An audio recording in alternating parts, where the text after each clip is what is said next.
Oi, eu sou Isabela Moraes e junto com a Amanda Calil a gente vai apresentar a nossa TCC, que tem como tema a quantificação de anticorpos em colunas de afinidades com proteína A e G, avaliação do efeito da viscosidade e desempenho dos métodos analíticos. Então, para começar, vou explicar para vocês um pouquinho o que são os anticorpos que a gente usa como base para os nossos estudos. Então, anticorpo é como se fosse um soldadinho que a gente tem dentro do nosso organismo que defende a gente de todos os patogênicos que querem entrar nele, seja vírus, bactérias. Então, é realmente toda a defesa do organismo contra patogênicos. Esses anticorpos eles podem ser tanto monoclonais quanto policlonais e eles são realmente muito importantes porque eles desempenham um papel fundamental no campo clínico para desenvolvimento de vacinas, no terapêutico, tratamento de doenças e na área de pesquisas como a gente está tendo agora.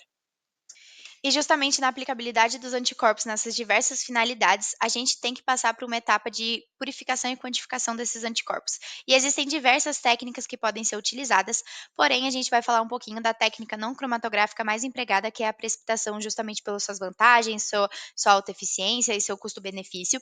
E existem vários tipos de agente precipitante. O presente estudo utilizou o PEG, que é o polietileno glicol, e quando ele é utilizado como agente precipitante, a gente vê que acontece um fenômeno chamado Whisker Fingers, que é justamente gerado pela diferença de viscosidade entre a amostra e o meio. Perfeito. E aí, dentre os métodos analíticos existentes, a gente tem a cromatografia líquida de alta eficiência, HPLC, que se destaca pela alta precisão.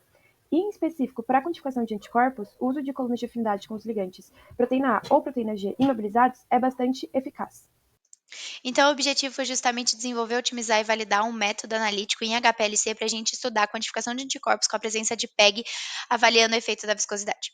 Então, mostrando para vocês um pouquinho do nosso plano de trabalho, a gente parte dos anticorpos, que é a nossa matéria-prima, e a gente tem a preparação das amostras, junto com a fase móvel, que é o nosso solvente líquido que a gente usa tanto nas corridas de HPLC quanto na preparação das amostras para precipitação. Quando a gente precipita alguma coisa, a gente fica com duas fases, o precipitado e o sobrenadante. O precipitado é todo aquele sólido que se acumula no fundinho do recipiente. É como se a gente fizesse uma preparação com Nescau, a gente colocasse a mais e fica sobrando naquele fundinho, sabe? Então, o precipitado é a nossa parte sólida, sobrenadante é tudo que sobrou de líquido acima dele. E a gente vai analisar da mesma maneira as duas etapas. Porém, no precipitado, a gente precisa de uma etapa a mais, que é a ressolubilização. Então, a gente precisa transformar aquele sólido que está acumulado no fundo do recipiente em líquido novamente, para assim a gente partir para a análise de viscosidade dos dois lados e fazer as cromatografias em coluna de proteína A, proteína G e SEC, que a gente usa para ver qual é a pureza daquela nossa amostra.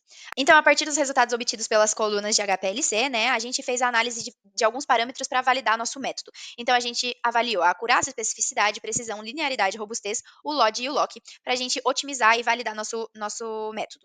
E, além de tudo, a gente fez a análise de viscosidade também das amostras para ver o quanto o PEG afetou realmente na quantificação desses anticorpos. É isso que a gente queria contar um pouquinho para vocês. Muito obrigada.